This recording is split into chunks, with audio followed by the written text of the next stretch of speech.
Okay, hi, I'm going to make a short video for my YouTube watchers to explain kind of where I'm at today. I think I'm on video 76. I'm just now getting into Daniel. And one of the key things are the visions in Daniel, which I've spent the last few months looking at, trying to get the start and end times of the vision. So I just kind of want to explain my logic. It'll take many videos to go through all these chapters, but I thought I would show you the logic of the visions so you understand what I'm doing here in all this. I'm dissecting the scripture to try to figure out things in a logical manner. So looking at the visions, here's my logic on the visions. If you look at the first vision, which was basically chapter 7, I say it starts with the four beasts. So if you're looking at chapter 7, you see the first thing it starts with in the vision is the great beast. They say they're different from one another. This is chapter 7, verse 3, 4, and so forth. It describes the beast as the lion, the bear, the leopard, and then a fourth beast. Those beasts coincide with what's spoke about in Revelation, which is Revelation 13:1, which is the beast that attacked the two witnesses. So I've already been through Revelation and explained this, but these beasts here, if you look in Revelation 13, you'll see the same beast listed there, and I've been through this in Revelation already, but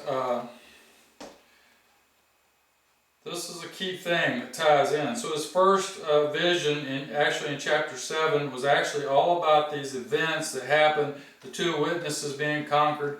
If you look in 11:7, it talks about the monster waged war against the two witnesses and conquered them. This is the same monster, as I've already explained, or the same, it says monster, same beast that's described at the very first of chapter 13 in Revelation. It says it saw like a leopard, feet of a bear, mouth of a lion. So actually what it is, it's a military coalition. That's what a beast is. It's a coalition. Actually, a beast in itself can be a military coalition. You got to realize it's just multiple. If you think about the United States, for example, we're 50 individual states with individual governments, but as the United States, all 50 states, which would be nations, if we didn't have a United States, it'd be 50 individual nations. So, as a conglomerate of 50 nations working together, that could be a beast. That can be a beast. That's the same description. So, technically, even these beasts can be an individual nation. Russia can be considered a beast. You have different provinces, different pieces that could be all combined and say, well, that's a beast because it's multiple countries in a sense working together. Even China, it's one big country, but it's multiple provinces all working together. So even one country can technically be a beast, but actually these here were, I described them as United States, UK, Russia, and probably China all brought together into a world government, and then it got into the second beast, which is 13:11, where it talks about another beast coming out of the earth. And I describe that as the actual world government when it takes over at the end and controls everybody. But this is where the idea comes from in Daniel. And so the important thing is when does it start and when does it end? Because that's the important thing to figure out. You've got this 2300-day prophecy in 8:11, the 70-week prophecy in 9:24, and then you've got the 1290 and 1335-day or year of prophecy. So if you look at the vision, it starts with the four beasts, and when does it end? Now, I've talked about this date, September 23rd, 2017 is the day of the attack on the two witnesses, which is in Revelation 11:7, on or about that date. And I get that date from Daniel 7:21 and 25. So the date that September 23rd, actually, that comes from Revelation chapter 12. If you look at Revelation chapter 12, that's a description of astronomy. And if you just go up to YouTube, you can find a lot of videos on it now. There weren't too many until recently, but now there's quite a few videos. Put in September 23rd, 2017, or Revelation chapter 12, or a woman clothed in the sun. Put in some of those terms, and now you'll find a good number. A lot of those videos are fairly new, but you'll find a good number of videos that reference that.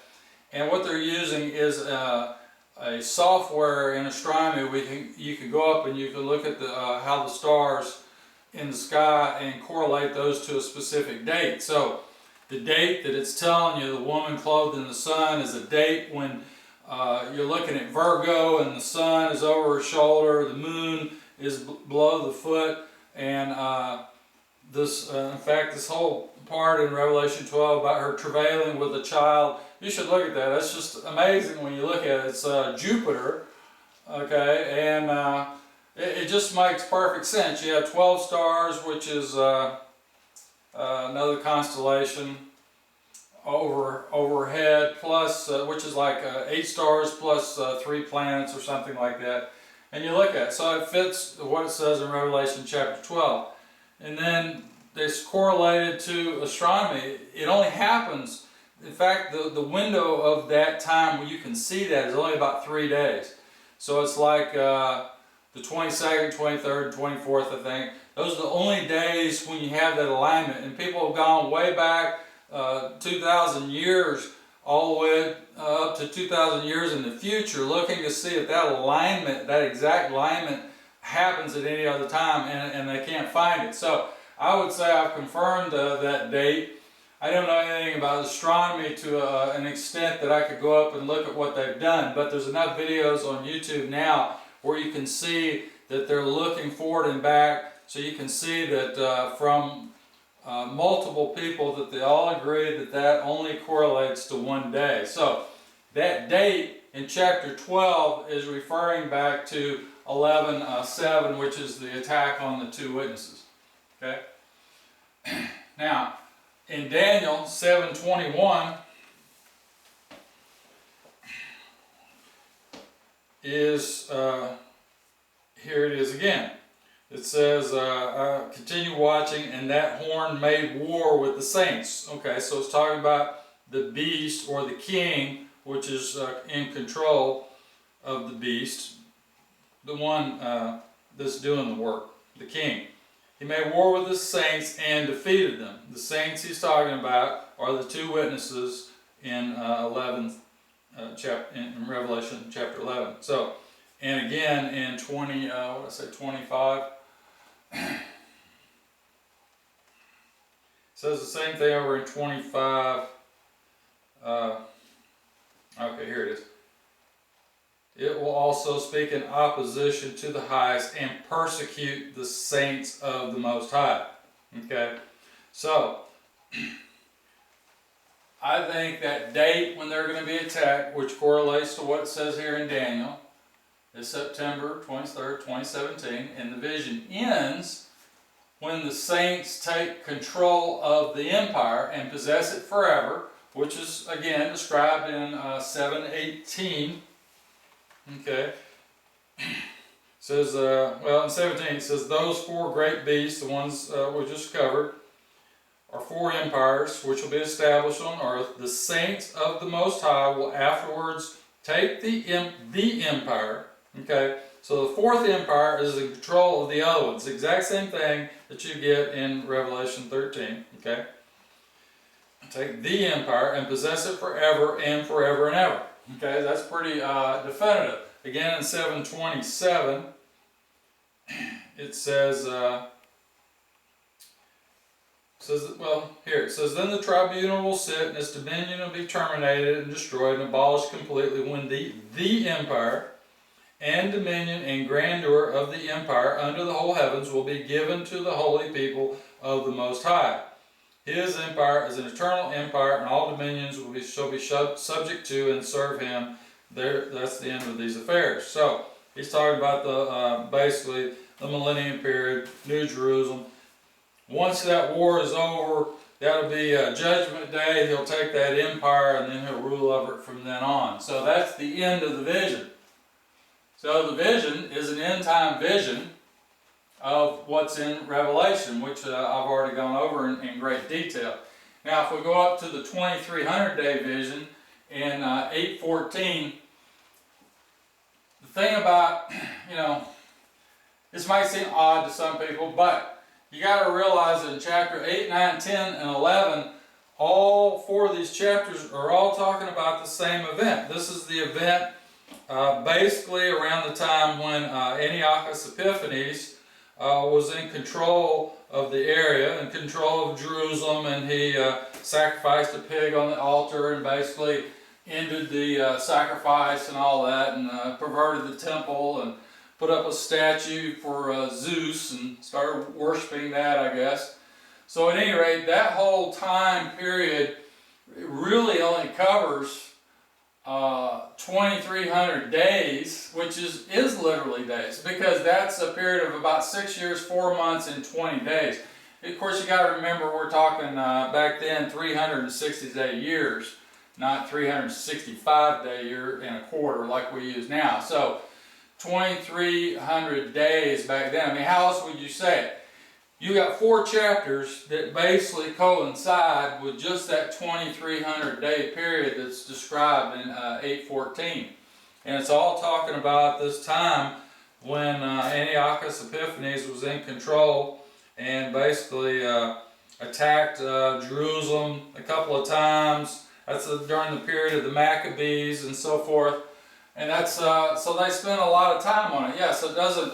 It's not a problem realizing that really is 2,300 days, because otherwise it's 2,300 years from 174 BC approximately. I mean, so you're going to say it's way off into the future then still, if that's the case, which it isn't.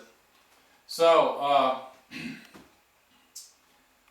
I said the beginning is described in, I guess that's Daniel 8:10, so let's look at 8:10.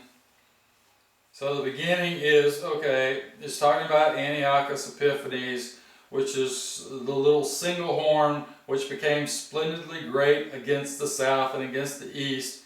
So he's talking about Egypt, Persia, and against the splendor, and then he's talking about the holy people. Says he fought with the heavens and all that. He's actually talking about the Maccabees that were in control at that time. So that's what he's talking about. They attacked Jerusalem and the temple and all that. So the other dates, let's see, 1128, yeah. In 1128, it talks about him. It says he will return towards his own country with great wealth. This is after he's attacked Egypt, when his heart will assail the Holy Covenant. Okay, he's talking about Jerusalem and basically the Maccabees at that time. And again, it says that in 30, and work against the Holy Covenant. He actually came back and attacked Jerusalem a few times, but so that's what it's talking about.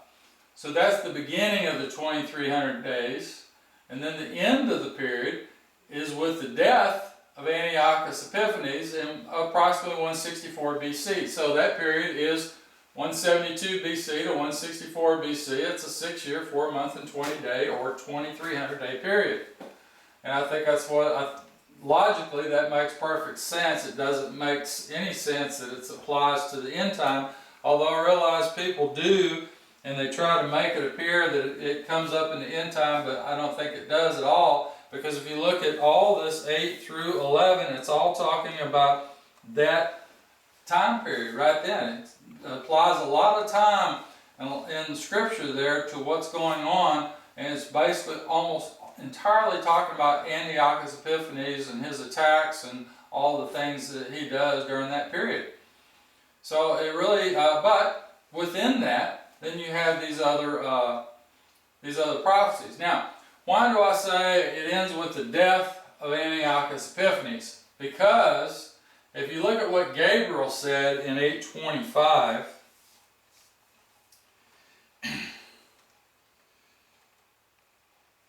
says, "Then he will stand up against the prince of princes and be broken without a hand." Actually, it's just talking about his death, which we know now. Compare that to 11:45 at the end of chapter 11.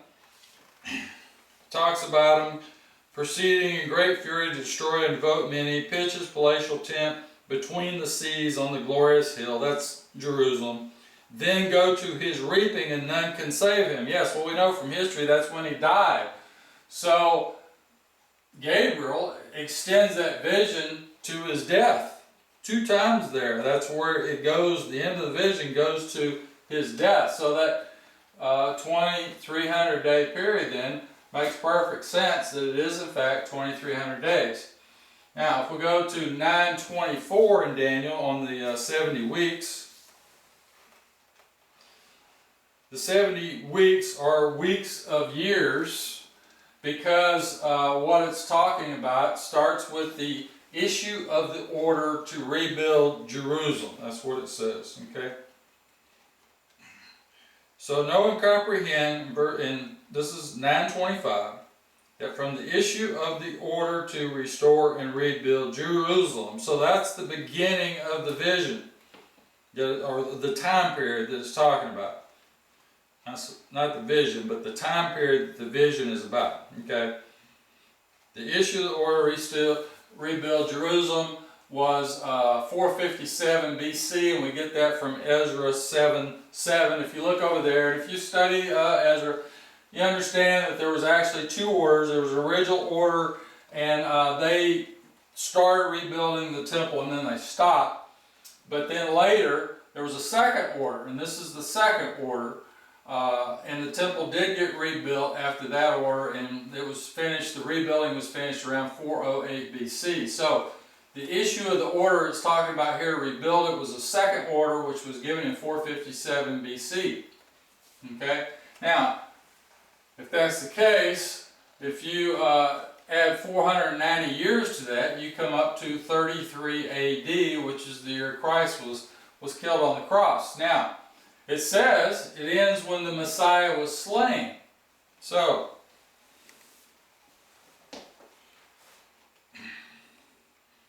in 25, it talks about until issued an order to restore and rebuild Jerusalem until the Messiah arrives. That's 25. But then in 26, it says, and after the 62 weeks, the Messiah will be slain and none supported. So, that's 62 weeks and 7 weeks, as it's actually said right above.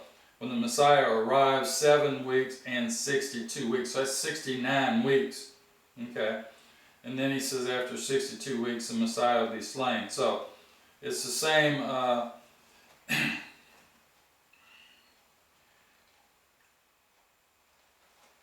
The total time period is 490 years. 457 BC. From the issue of the order to rebuild Jerusalem to when the Messiah was slain. That's a 490-year prophecy. And then it mentions the other week here in verse 27. But the covenant will be guarded by many for a week. So it's 69 weeks plus 1 week. So there's your 70-week prophecy, which is fulfilled. So that's pretty straightforward, and it's very specific about when the time period of that prophecy is. The one that throws a lot of people is the one at the end, the 1290 days and the 1335 days. Okay, so again, when would that prophecy start and when would it end? And why 2 different dates? Okay, so if we go over to 12, here's the logic. If you look at 12, and I think 12:5 here, I'm using a Farrar Fenton, and it says, and I think in the King James it says the 2 others, as it's meaning maybe 2 other angels. Actually, this man clothed in linen is Christ, and there's 3 mentions of that, and we could go back and look at that. But the point is, I think it's talking, this 2 sentinels is the way it's described here. I think it's actually describing the 2 witnesses. And he says, how long is it to the end of these wonders? That's the end of verse 6. Or the end of these visions. In other words, that's what he's asking. How long is it to the end of all these visions? You realize the first vision he got was of the end time. And then he had these other visions that we've just detailed. And then he has this vision of the two witnesses, which is what I think that's talking about.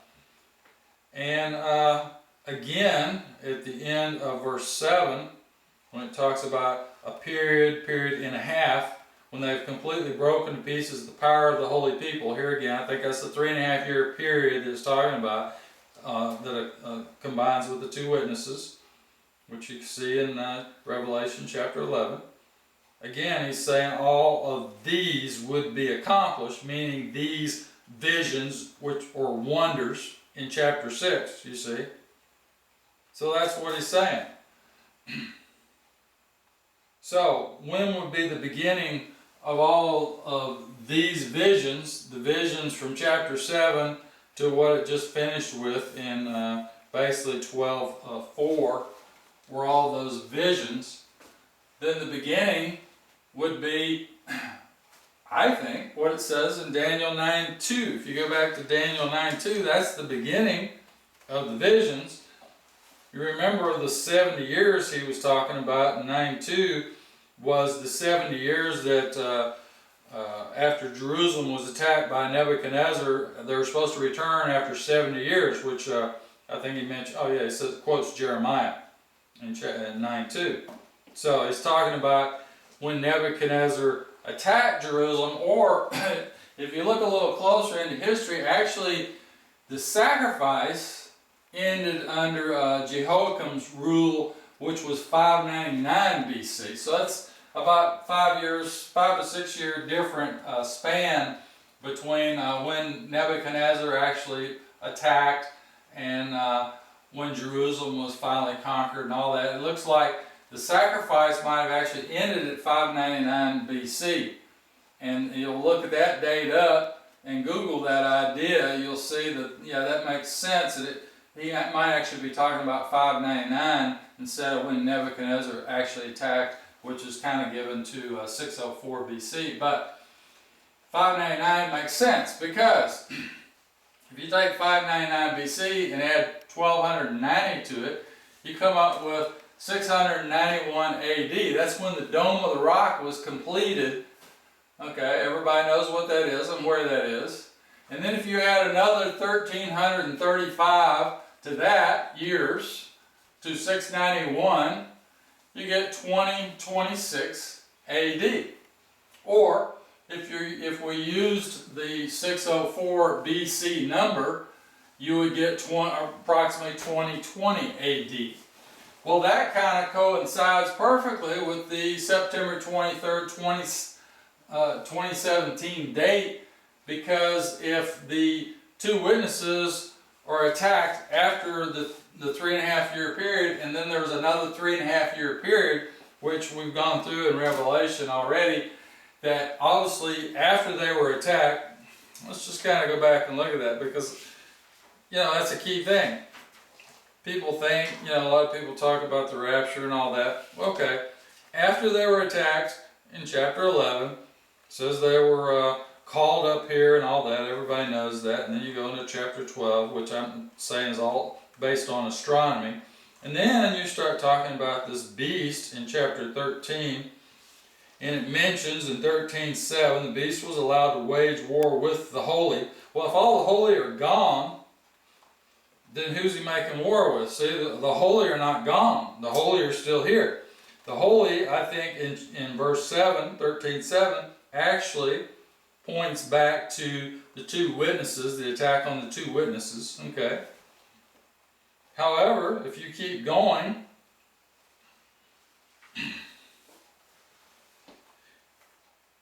verse 10, 13:10, at the end it says, here is the endurance and the faith of the holy.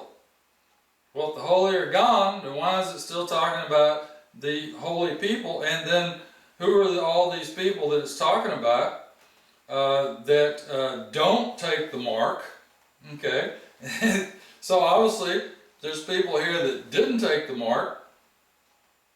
So that probably makes sense that some of them are the holy people, because when you get to chapter 14, here again, he's talking about the 144,000. So yeah, the 144,000 are here still during this attack on the beast in the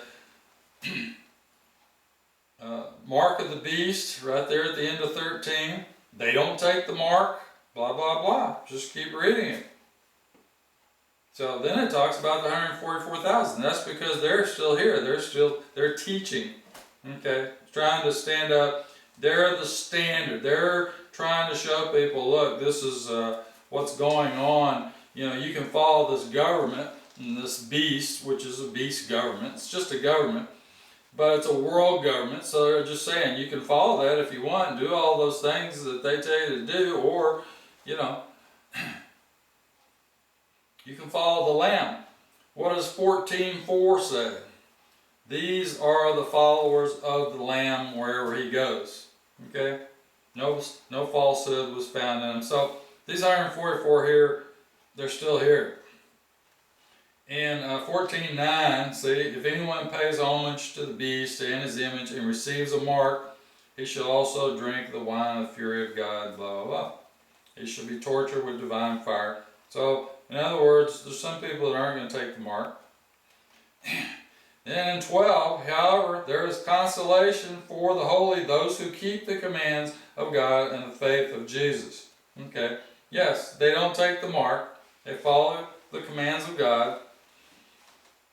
It's consolation for them. Although some of them die, as it says, and just go on. But obviously, there's still people here. There's still holy people here. Otherwise, why would people die in the Lord from now? That was Revelation 14:13. I also heard a voice in heaven say, right, happy are the dead who die in the Lord from now, from this point on. Those are the people that are going to be killed for not taking the mark. There's still holy people here. The two witnesses, the attack on the two witnesses didn't get rid of the holy people. Okay? But most of this goes on and is talking really about the people that are against God, because they're the ones in control of the government, the military coalition, Mystery Babylon. So it just goes in and explains all about Mystery Babylon. But holy people are still here. A lot of them get killed, but they're still here. And if you just read through what it says, you'll realize they're still here. So,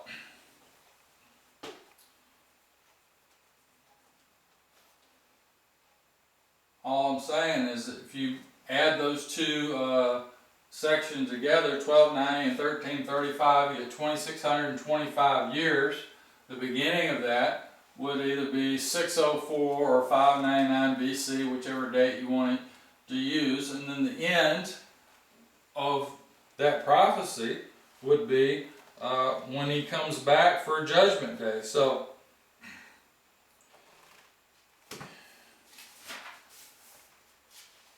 at any rate, that's just using the logic of what it's saying. He said twice there, when's the end of all of these wonders or visions? And all of these visions are the visions from chapter 7 to the end of 11. So that covers that time period from the attack, as he said, in 9:2, the attack on Jerusalem by Nebuchadnezzar to basically Judgment Day is the end of all of those visions. So that's the time period. That time period fits both of those prophecies, 1290 and 1335. And even if you just look at the 1290, you can say, okay, well that brings us up to the day when the Dome of the Rock was completed. That just makes perfect sense that it could be an important piece of prophecy. Actually, you know, it doesn't, I guess some people think that, well, okay, this is time period is talking about when the perpetual sacrifice was taken away and the abomination and desolation was set up. No, that's not what it's saying. It's talking about when all of these visions will be completed. Okay, so he's going back to the beginning. The beginning is basically when they were taken into captivity. That was the beginning. Then during this time of Antiochus Epiphanes is when they pretty much destroyed Jerusalem. And then from then you went to even a worse destruction, which is also described in here, when Rome took over. And then it brings us all the way up to Messiah. When Messiah comes and he dies, all that's detailed in those visions. And then it brings us all the way up to the when the saints possess the empire. So those are the visions. I just kind of wanted to go over that briefly, but I'll have I'll probably take 6 or 7 videos to detail all that piece by piece, and I have it all drawn out. This is what I'm doing. I'm drawing everything out so I can kind of lay it out in a logical order where I can make sense out of it. I might not agree necessarily with a lot of what people have already taught, but I'm just interested in what is the logic and looking at it and deciding what is right and what isn't from just my calculations. And I look at what other people teach. I spend many hours looking at videos on Daniel. I've probably looked at 200 to 300 videos on Daniel and other things, and I look at everything everybody says about it, but I just find that a lot of times their logic just doesn't add up. They might have a lot of it correct, but then they'll get off on a rampage and something that they just bring out of thin air, or they think that it applies, so they just apply it when it doesn't really detail. They just throw things in there. Well, I'm trying to do something a little different. Just look at things from a logical standpoint and calculate them that way. So, at any rate, if you look at my other video on how to acquire my videos in Revelation, I'm probably up to 80 something videos now. So, it details in there how you can get them, and I hope you will. Thanks.